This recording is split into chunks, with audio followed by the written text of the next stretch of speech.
여호와여, 내가 심히 깊은 구덩이에서 주의 이름을 불렀나이다. 주께서 이미 나의 음성을 들으셨사오니 이제 나의 탄식과 부르짖음에 주의 길을 가리지 마옵소서. 내가 주께 아랫날에 주께서 내게 가까이 하여 이르시되 두려워하지 말라 하셨나이다. 주여, 주께서 내 심령의 원통함을 풀어주셨고 내 생명을 속량하셨나이다.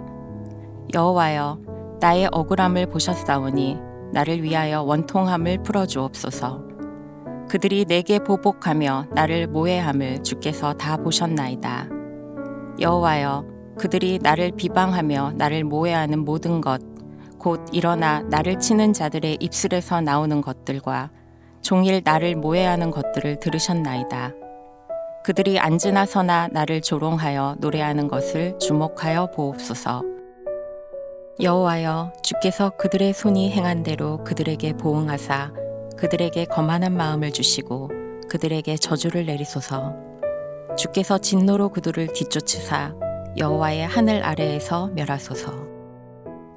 6월 13일 화요일 새벽 말씀 큐티를 시작하도록 하겠습니다. 예레미야 선지자는 여호와께서 돌아보지 않고 기도를 들어주시지 않는 절망적인 상황 가운데서도 여전히 여호와의 기도의 응답만이 이 비극적인 현실을 돌파할 수 있는 유일한 돌파구라는 사실을 인식하고 있었습니다.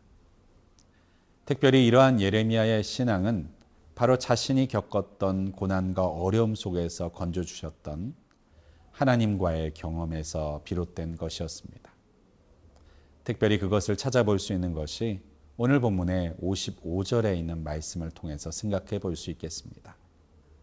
여호와여, 내가 심히 깊은 구덩이에서 주의 이름을 불렀나이다. 여기서의 심히 깊은 구덩이라는 것은 단순히 지형적으로만 깊은 곳을 말하는 것이 아니라 지하나 성경의 절망적인 곳인 음부를 표현할 때 주로 사용되는 단어입니다. 이것은 예레미야가 사람들에게 붙잡혀 갇혀 있었던, 그리고 죽음을 기다리고 있었던 진흙 구덩이를 연상시키는 한편 바로 죽음과 같은 고통을 당하고 있는 삶의 깊은 구덩이를 상기시켜 주고 있습니다. 과거에 예레미야는 그 물은 없지만 깊이 파여진 구덩이에 던져져서 굶어 죽을지 돌에 맞아 죽을지 모르는 절박한 상황 가운데 처한 적이 있었습니다.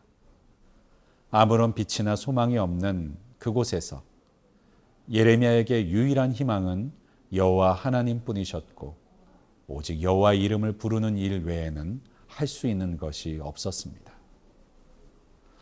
오늘날에도, 그리고 본문의 이스라엘 백성들에게도 구덩이에 빠져서 나오지 못한 채 막막한 일들이 있을 수 있습니다.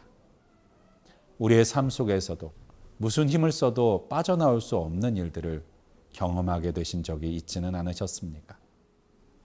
그리고 그곳에서 건짐을 받게 하시는 하나님을 기다리는 때 하나님께서 건져주시는 은혜를 바로 예레미야는, 그리고 우리는 경험해 볼 수 있겠습니다. 특별히 그곳에서 주의 이름을 부를 때에 우리 하나님께서 어떻게 하셨을까요? 56절에 있는 말씀에 보면요, 주께서 이미 나의 음성을 들으셨사오니 라고 말씀하고 있습니다. 예레미야가 깊은 구덩이에서 하나님의 이름을 부르게 되었을 때 하나님께서는 그 목소리에, 그 이름을 부름에 응답하여 주셨던 것입니다. 예레미야는 그 구덩이에서 응답하셨던 하나님으로 인하여서 지금 마치 하나님으로부터 버림받은 것과 같은 이스라엘 백성들의 위기와 두려움 가운데서도 하나님께 부르짖기만 하면, 그의 이름을 부르기만 하면 분명히 건져주실 것이라고 믿고 있는 것이죠. 그렇다면 하나님께서는 어떻게 그 이름 가운데, 그 이름을 부르는 간구 가운데 응답해 주시는가요? 57절에 있는 말씀에 보면요, 첫 번째는요, 가까이 하셨다라고 말합니다. 이것은 단순히 물리적인 거리를 말하는 것이 아니라 인격적으로 가까이에 머물러 주신다라는 뜻입니다. 그곳에서 내가 죽게 아랫날에 그리고 즉각적으로 바로 우리 하나님께서 찾아와서 가까이 해주신다는 것이죠. 더 나아가서 찾아오신 우리 주님께서는 두려워 말라라고 말씀하신다는 것입니다. 하나님께서는 가까이 하심을 통하여서 우리에게 두려움을 물리칠 수 있는 능력을 주십니다. 두려워하지 말라라고 말씀하시면서 우리의 모든 두려움을 내어 쫓을 수 있도록 만들어 주시는 것이죠. 하나님께서 우리에게 임마누엘의 하나님 되시는 이유가 무엇입니까?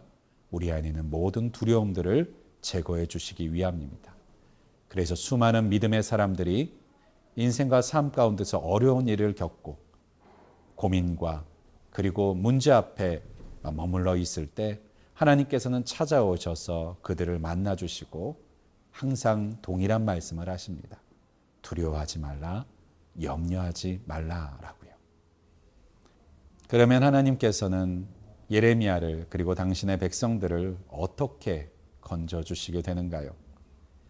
예레미야 38장 9절에서 10절 이하에 있는 말씀에 보면요.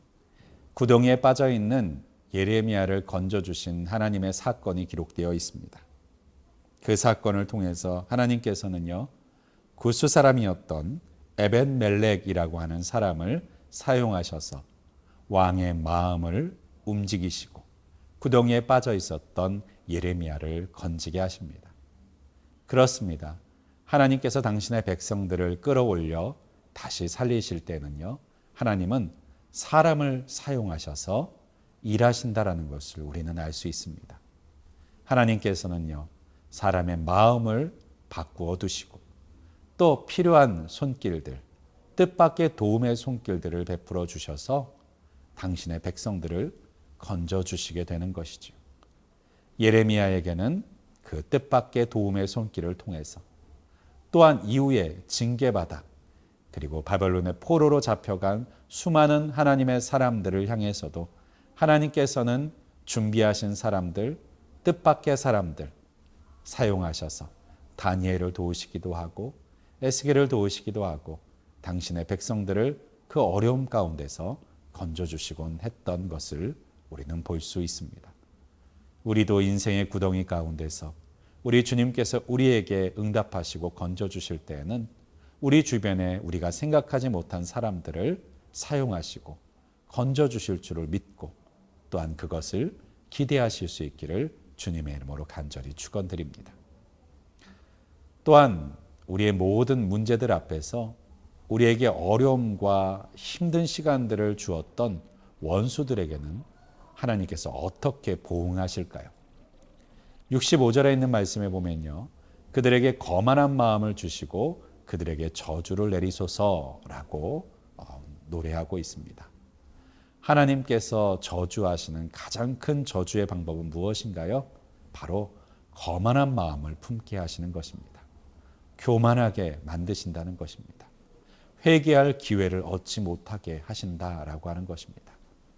특별히 거만한 마음이라는 뜻에는요.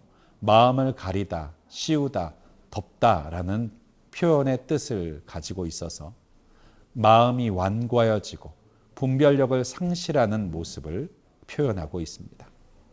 하나님을 인식할 수도 자신들의 죄를 인식할 수도 없게 만드셔서 결국 저주를 향해서 달려가게 하시는 것이 바로 하나님의 백성들을 핍박하고 고통스럽게 만들었던 원수들을 향해 행하시는 하나님의 징계, 방법이라고 하는 것입니다. 그 결과 우리 바벨론이라고 하는 그 나라 역시도 역사적으로 보면 BC 539년에 메대와 바사의 연합군에 의해서 결국 멸망을 당하게 되고 갑작스러운 심판을 그들 또한 경험하게 되는 것이 바로 그 결과라고 볼 수 있겠습니다. 사랑하는 여러분, 우리 하나님께서는 어떠한 상황 가운데서도 당신의 백성을 건지기를 원하시고 구원하기를 원하시는 줄을 믿으실 수 있기를 바랍니다. 그 가운데서 우리 주님의 구원하심을 하나님께서 구원코자 보내시는 하나님의 사람들을 기대하고 기다리실 수 있기를 주님의 이름으로 간절히 축원드립니다.